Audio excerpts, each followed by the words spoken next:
Diamondlot, The Diamond Squad. By Eric Waugh. Chapter 35. Battle Against the Paladin. The Dark Paladin stood tall while Naaz and Gia were both heavily breathing.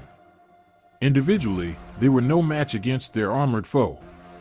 Wanting to make things more interesting, the Paladin suggested for the two warriors to work together. Naaz was furious with what her opponent said.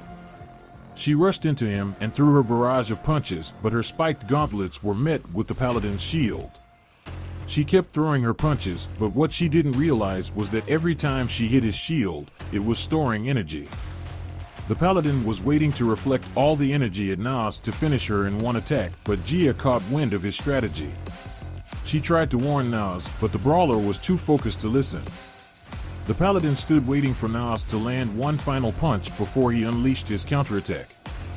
Thankfully, Gia interrupted Naaz's attack by striking the shield first with a ranged spell. She set off the Paladin's counter ability, so Naaz only received a minor hit from the implosion. Naaz was furious with Gia's interference, but as she turned her back to Gia, the witch cast a spell on her, turning the brawler into a Grek. She tried yelling insults at the caster, but all her words were gibberish. The Paladin swung his weapon at Gia, who propelled herself back to stay out of melee range. Knowing physical attacks would be useless, she controlled the rocks and rubble around her and used her magic to direct them at her enemy. The Paladin was able to use his shield to block the incoming projectiles, but he couldn't use his counter move. The Paladin changed his strategy and surprised Gia by throwing his shield at her. She barely dodged it as it cut off a bit of her hair. The shield then ricocheted off the wall and separated into three smaller shields. They were all boomeranging back to her. She cast a spell to protect herself from the incoming shields, but they continued to bounce off the walls and then back against her force field. The barrier was beginning to crack, and it was clear it wouldn't hold up for long. Forced into a corner, Gia knew playing defense was no longer an option.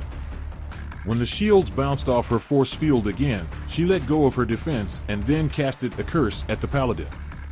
Without his shield, he was unable to defend himself, but the curse seemed to have absolutely no effect on the Paladin. The shields came back and all struck Gia at the same time. She was now down on her knees, and the Paladin stood in front of her with only his weapon in hand. Channeling his powers, his weapon was pulsing with dark energy. The Paladin raised the weapon and swung it down on the witch, but it never made contact against Gia. Instead, Naaz appeared and delivered a combination of punches right at the Paladin's plate mail. Naaz then finished off her consecutive strikes with a roundhouse kick. The Paladin was confused as to how Naaz was about to sneak up on him, until he remembered that Gia had turned Naaz into a Grek temporarily. He accused the two fighters for pretending to argue against one another to let his guard down.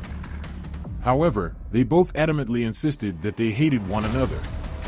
The Paladin was annoyed with their banter and was ready to attack them again, but little did he know, the fight was already over.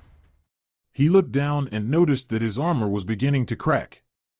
Again, he was confused until he realized the curse that Gia casted earlier. It was a curse that weakened the Paladin's armor, allowing Naaz to easily break it down with her attacks.